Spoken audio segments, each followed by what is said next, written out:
have realized that there is one secret ingredient that is missing from most goals, and it's why we don't achieve them. Once you nail this though, success is almost guaranteed. Let's go. Hi guys, it's Laura and I help you live a simpler, happier, more spacious life. And if you are anything like me, then you have no problem setting goals for yourself, like 11 bajillion. But so the problem is not really commitment to the goal, it's not intention as such, it is more about recommitment. It is sticking with that goal until you see it through. Now, obviously that is easier said than done though, so we're not going to wrap up the video there. It's not like, job done. Let's talk about it. We want to be able to drastically improve our chances of sticking to our goals, even when we are bored, you know, when we get fed up of them, when we're tired, when we just don't feel like doing it. You know, when things get hard, we just want to quit. Or if you're like me, you get distracted by something shiny and exciting over here. So what can we do to make achieving our goals as inevitable as possible? A lot of the ideas I'm going to discuss are in this book, The Power to Get Things Done, which I read recently. I will say it's a little bit of a slow starter. It took me a while to get into, but once I did, fascinating. Anyway, one of the first things it talks about is how our actions don't always match our intentions. I think it's one of those obvious things, but until I actually read it in a book, it clicked for me. You know, like we can want to do something, we might have these intentions, these goals for ourselves, but there is no part of our brain that kind of like connects to the actual action part of ourselves.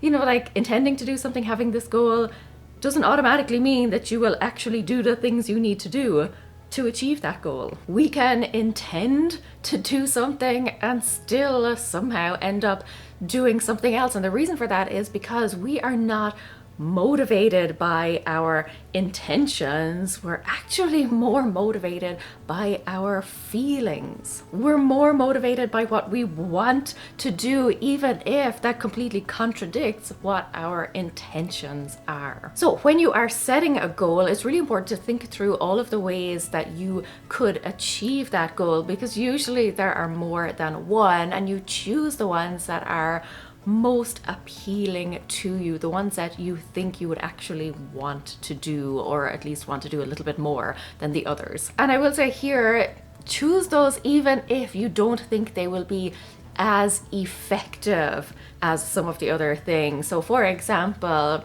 you know, when I set a goal, an intention for myself to get fit, like just improve my overall physical fitness levels, it would have been very easy for me to choose high intensity interval training as something that I would do, because generally it's considered one of the best ways to get fit. You know, it's a lot of high intensity cardio, there's some strength training in there. It's a good like all body workout. But the thing is, I hate it. I do not enjoy it. So instead I chose things that are more appealing to me, and those are walking the dog and solo dance parties. Nothing is as effective as the thing that you want to do, because that's the thing that you're actually going to do. A habit is only as good as how much you stick to it. So you have to make it as appealing as you can. We're not going for that kind of quick flash of motivation in the beginning. We're looking for that slow burn that is going to light the way all the way to the finish line. Next up is what they call in the book your follow-through infrastructure. And it's kind of like when you have a job, like there is a built-in infrastructure. There are built-in things that kind of force you to follow through on what you're supposed to do. So for example, you have a boss that you have to report to, you probably have deadlines, you may have punishments if you don't meet those deadlines, or if you don't meet whatever expectations are set for you. You may even have like rewards, you know, on the flip side, if you are performing well. As well as that, you also have the tools that you need to do a good job, and you probably have a team around you that can help you, support you, and just answer your questions. And of course, performance reviews to let you know how you're doing and, you know, where you could improve, how you could improve. But when you are just sitting at home setting a goal for yourself, you probably don't have any of that. You're not really answerable to anyone. In those cases, then it's really helpful to set up your follow-through infrastructure to kind of treat it as if it were a job. So who are you going to report to? You know, is there somebody who can let you know how you're doing, somebody who can provide some accountability for you? Are you going to set yourself a deadline? You know, what are the tools and resources and people that can support you in your endeavor? What will be the consequences of not reaching your goal? And on the flip side then, how are you going to reward yourself for reaching it or for reaching certain milestones along the way? And how can you review your performance on a regular basis, maybe get an outside perspective on how you're doing, how you're tracking, and the different ways that you may be able to improve? You really need to create like very clear, specific expectations for yourself, and then have some type of performance review, similar situation, so that you can actually see if you're on track, reward yourself if you are, you know, celebrate those successes, but also to see where you might be able to make some tweaks and changes. Figure out, you know, what's working so that you can do more of that, and maybe what isn't working so well so that you can adapt and adjust and get yourself back on track. But yeah, the reward element, I feel, is really, really important, because just like with a regular 9-to-5 job, nobody wants to keep doing a thankless task. Now, I've mentioned, you know, clarity and specificity a few times, and I think it's really important to have some sort of clear process for how you're going to achieve your goal. You know, having some type of routine or step-by-step habit or guide that's going to get you there. Like with the job situation, you know, generally when you start a new job, there are clear guidelines and expectations for what you're supposed to do and how you're supposed to do it. Clear instructions in pretty much every case make a job easier, because we know exactly what we need to do and we know exactly in which order we need to do it in order to get the outcome that we want. It's kind of like a blueprint, you know, a map to success, and all we have to do is follow it. Now, that is obviously not to say that, you know, down the road, once you become a little bit more comfortable with it, once you have a little bit more experience and you feel a little bit more confident in this area, that you can't tweak the instructions or the recipe or the map based on what you now know. Like, you may be able to make the process faster or just easier or whatever, but for right now, you just need some directions to get you from A to B. This book talks about having that kind of cross your fingers and hope for the best approach, and when I read that, I was kind of like, you don't have to call me out like that, because I think, like, I do this a lot. I set a goal for myself and then I just kind of hope that it will all work out. Like, I just expect it to work out, whereas really what I need to be doing is putting a plan of action in place. So if you were to think of yourself kind of like as the CEO of your goal and you are training up a new hire, what are the steps that you would tell them that they need to follow in order to succeed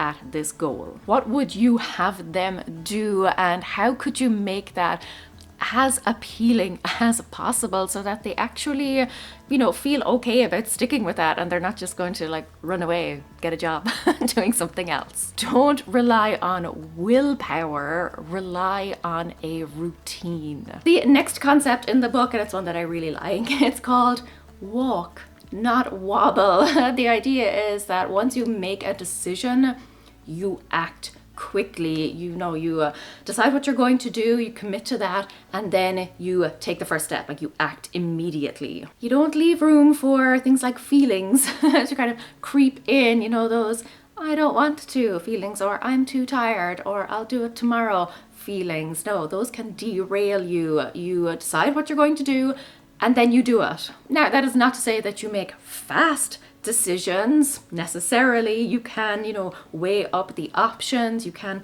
think it through properly. It's just that once the decision is made, once you have committed to it, you are then immediately walking. You're not wobbling or wavering.